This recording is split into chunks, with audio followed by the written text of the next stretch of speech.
কৃষ্ণ বাবা, তোর যা যা মন পছন্দ সব আমি তৈরি করে তোকে ভোজন করাবো। কৃষ্ণ দেখলেন আগে একদিন মা আমাকে টুকেছে, আবার আমাকে চোর বলল। দেখছি কি করা যায়। শ্রীধাম দাম বসুধাম মধুমঙ্গল সুবল সখাকে নিয়ে দ্বিতীয় দিনে আর এক ব্রজবাসিনীর ঘরে প্রবেশ করেছে। এখন তো আমরা দুধ ঘি মাখনকে ফ্রিজে রাখি, তখন তার ফ্রিজ ছিল না। তখন বাঁশের তাতে আবার শিকে তৈরি করে তাতে মটকাতে রাখা হতো। আমিও বাচ্চাবেলায় দেখেছি, এখন উঠে গেছে। কৃষ্ণ দেখছেন, আরে আমি তো বাটুল দা গ্রেট, একেবারেই ছোট ছেলে, কিন্তু অনেক উঁচুতে তো শিকেতে রয়েছে মাখন। শ্রীদামকে প্রথম, বসুদামকে তার পিঠের উপর, তার পিঠের উপর মধুমঙ্গল, এরপরে কৃষ্ণ। সুন্দর করে উঠে এবার কি করেছেন, ওই শিকে থেকে সবে মাখন বের করে কৃষ্ণ মুখে দিয়েছেন, কারণ তার এক নাম মাখন চোরা। হঠাৎ ব্রজবাসিনী শব্দ পেয়েই এগিয়ে দেখেন, ও কৃষ্ণ দেখছি ওই শিকের মধ্যে মাখন পাত্র থেকে মাখন খেতে লেগেছে। কিন্তু এ তো রাত্রিবেলাতে। একটি বিচার দেখুন, আপনারা জানেন হয়তো, ওই ব্রজবাসিনীর ঘরে একটি ঘন্টা টানানো ছিল। ব্রজবাসিনী বলছেন, হে ঘন্টা, তোর জীবনটা তখনই সার্থক হবে যদি ভগবানের ভজনের সময় তুই বাজিস। ঘন্টা বলছেন, এই রকম আমার যদি কোনোদিন সুযোগ হয়, ভগবানের ভোগের সময় আমি যদি বাঁচতে পারি, তবে আমার জীবনটি ধন্য হবে। ভগবান কৃষ্ণ এদিকে মটকাতে হাত দিয়ে মাখন মুখে দিয়েছেন, আর সঙ্গে সঙ্গে ঘন্টা টন টন টন করে বেজে উঠেছে। আর ব্রজবাসিনীর ঘুম ভেঙে গেছে। আরে এই মধ্যরাত্রিতে ঘন্টার ধ্বনি, দেখে যে কৃষ্ণ ভোজন করতে লেগেছেন। এই জন্যে আমাদের যত মঠ মন্দির, যত ভক্ত ভোগ লাগানোর সময় ঘন্টা বাজানো হয়। ঘন্টা বাজালে ভগবান খুশি হন। ব্রজবাসিনীকে দেখে ভগবান কৃষ্ণ দেখলেন, আজ বড় বিপদে পড়েছি। শ্রীদাম দাম বসুদাম মধুমঙ্গল দে চম্পট পালিয়ে গেলেন। আর কৃষ্ণ ওই যে শিকেতে ধরে ঝুলতে লেগেছেন, যেন কৃষ্ণের ঝুলন যাত্রা হতে শুরু হয়েছে। ব্রজবাসিনী কৃষ্ণকে হাত ধরে নামালেন, নামিয়ে বলছেন, আরে কানাই, তোর মাকে অনেকবার বলেছি, তোর মা বলেছিল আমার গোপাল কোনোদিন কারো কিছু চুরি করে না। আমার গোপাল আমার ঘরের যে দ্রব্য সেগুলো খেয়েই শেষ করতে পারে না। তা আজ যখন তোকে হাতে নাতে ধরেছি, এবার যশোদা দেবীর নিকট নিয়ে গিয়ে এর প্রমাণ করাবো যে দেখো যশোদা তোমার ছেলে চুরি করে কিনা। কৃষ্ণকে ধরে নিয়ে টানতে টানতে নিয়ে যাচ্ছে যশোদার দিকে, নন্দ ভবনের দিকে।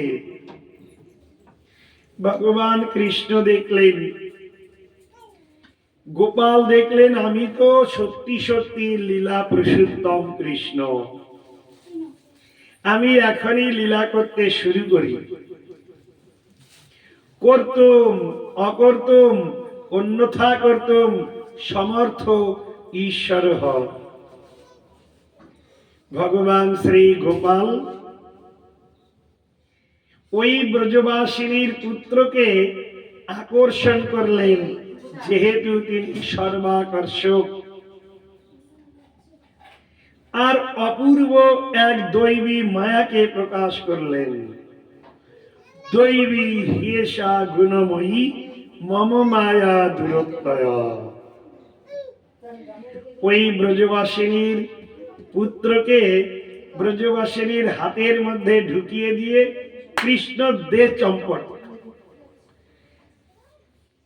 নিমেষের মধ্যে নন্দ ভবনে গিয়ে সুন্দর করে যেমন কুম্ভকর্ণ ঘুমাতেন, আজ কৃষ্ণ গোপাল যেন খুব আদর করে মজা করে ঘুমাতে লেগেছেন। ব্রজবাসিনী টানতে টানতে নিয়ে নন্দ ভবনের দরজায় গিয়ে খটখট করতে লেগেছে, আরে যশোদা দরজা খোল। যশোদা দেবী ভাবছেন এই সবে সূর্য উঠছে, হঠাৎ এইরকম কে এলো ভাই এই রাজভবনে, রাজ দরবারে রাজমহলে এলো কে? দরজা খুলেই দেখে এক ব্রজবাসিনী। যশোদা দেবী বলছেন, আরে তোর ছেলেটাকে টানতে টানতে কেন নিয়ে এলি? ব্রজবাসিনী পিছনেই তাকিয়ে দেখেন, সত্যি তো আমার ছেলে। আরে আমি তো ধরলাম যশোদা তোর ছেলেকে, হঠাৎ আমি দেখছি আমার ছেলে, ব্যাপার কি?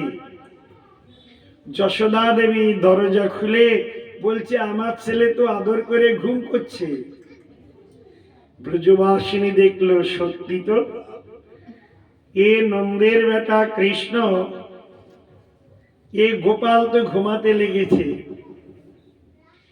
ভগবান শ্রী গোপাল ভক্তের সঙ্গে অপূর্ব রূপে লীলা করেন। তিনি চৌর্যবৃত্তি অবলম্বন করেন। তিনি আবার ক্ষীরকে চুরি করে ক্ষীর চোরা গোপীনাথ হন। তিনি আবার সাক্ষী প্রদান করেন। আবার তিনি অনন্ত জন্মের পাপকে, তাপকে, অবিদ্যাকে, জড়তাকে, ছলতাকে, হিংসাকে, দেশকে, মাৎসর্যকে চুরি করে নেন, আর ভক্তের হৃদয়ে একটি জাত শ্রদ্ধা উৎপন্ন করেন। আর সেই শ্রদ্ধালু ভক্ত শ্রদ্ধার সঙ্গে গোপালের ভজন করেন। শ্রদ্ধা শব্দে বিশ্বাস কহে সুদৃঢ় নিশ্চয়, কৃষ্ণে ভক্তি কইলে সর্বকর্মকৃত হয়। একটি জাত শ্রদ্ধাকে উৎপন্ন করেন। গোপাল ওই রকম শুধু হামাগুড়ি দেওয়া ঠাকুর নন। গোপাল হাতে একটি লাড্ডু নেওয়া ঠাকুর নন। গোপাল কথা বলে, গোপাল ভাব প্রকাশ করে, গোপাল সকলের মনোবাঞ্ছাকে পূরণ করেন। আমরা এই কলিকালে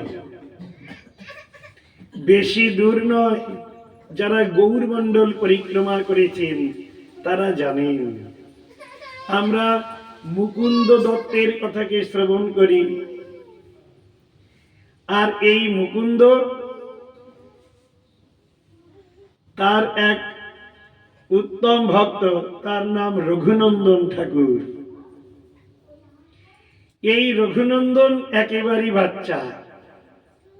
আর মুকুন্দ বলছেন, দেখো আমাকে তো যজবানিতে যেতে হবে ভক্তের বাড়িতে, তুমি একটি কাজ করবে, প্রতিদিন দুটো করে লাড্ডু, সকাল বেলাতে দুটো, দুপুর বেলায় দুটো, সন্ধ্যা বেলাতে দুটো লাড্ডু ভোগ লাগিয়ে এক গ্লাস জল দিয়ে তুমি এই গোপালকে সেবা দেবে।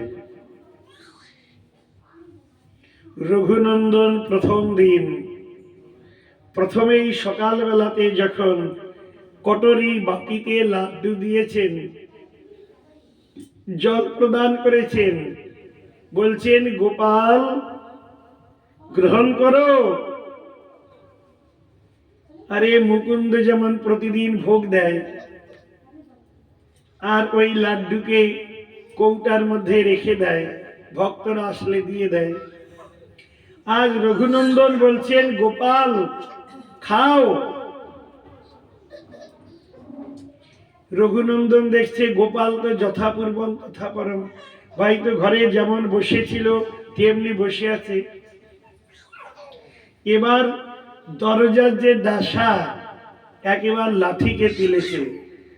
আগে বলছিল গোপাল খাও, এবার বলছে এ গোপাল খা। দেখে তাতেও কিছু কথা বলছে না, এবার বলছে হে গোপাল খা, নইলে এখনই ডান্ডা দেব। সঙ্গে সঙ্গে গোপাল হাত বাড়িয়ে একেবারে খেতে লেগেছে।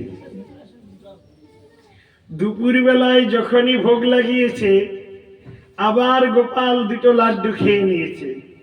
সন্ধ্যাবেলায় ভোগ লাগিয়েছে, গোপাল আবার তৃতীয়বারও খেয়ে নিয়েছে। 3 দিন পর যখন মুকুন্দ ঘরে এসেছে, এসে বলছেন এই গ্রীষ্মের দাবদাহ। আরে রঘুনন্দন, ওই ঠাকুর ঘরে যে লাড্ডু 3 দিনে 3 ত্রিকে 9টা প্রতিদিন জমা হয়ে রয়েছে, এই লাড্ডু নিয়ে এসো, আর একটু জল দাও, একটু জল খাবো আর লাড্ডু। শুনে মুকুন্দ বলছেন, রঘুনন্দন বলতে লেগেছেন আরে পিতা লাড্ডু কোথায়? কেন প্রতিদিন যে লাড্ডু ভোগ দিয়ে রাখতে বলেছিলাম কৌটাতে? বলে কেন, আমি তো ভোগ দিয়েছি আর গোপাল খেয়ে নিয়েছে। বলছে দেব পিটান, আমি বছরের পর বছর দিনের পর দিন এত এত লাড্ডু ভোগ দিয়ে আর সব জমা হয়, সবাই আমরা গ্রহণ করি, আর সব লাড্ডুগুলো তুই খেয়ে নিলি। বলে আমি কেন খাবো বাবা, তুমি বলেছিলে গোপালকে ভোগ দিতে, আর গোপালকে ভোগ দিয়েছি, গোপাল খেয়ে নিয়েছে। তখন মুকুন্দ বলছেন শোন, আজ দুপুরে ভোগ দে। আড়াল থেকে মুকুন্দ দেখছেন, দেখি কেমন ভোগ দেয়। এবার ভোগ লাগিয়েছেন আর হাতও বাড়াচ্ছে না, খাচ্ছেও না। তখন রঘুনন্দন বলছেন গোপাল প্রথম দিন লাঠি তুলেছিলাম, মারি নাই, আজ যদি এখন গ্রহণ না করিস এবার কিন্তু পিটান দেব। হাত বের করেই গোপাল সুন্দর করে লাড্ডু খেয়েছেন।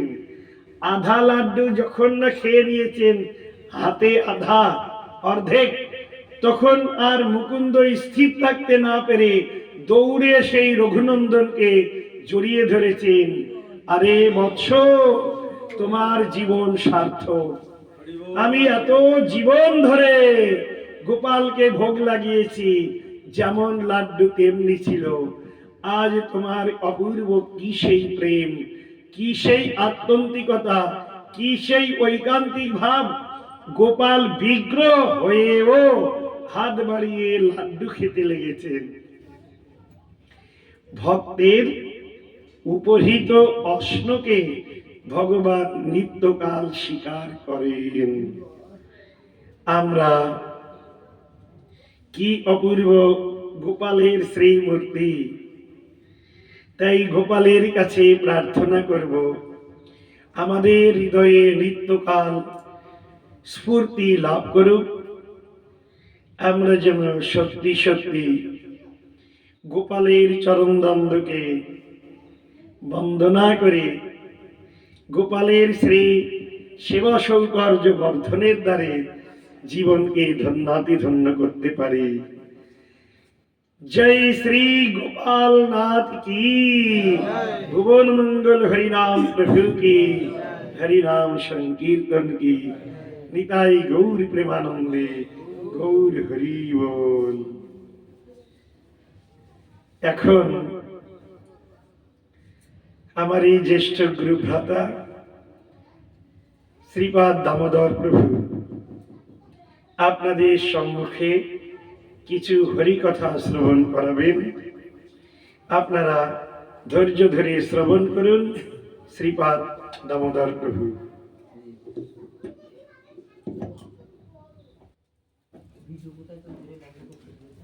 এই সুশমিত এইটাকে বন্ধ করে দিত।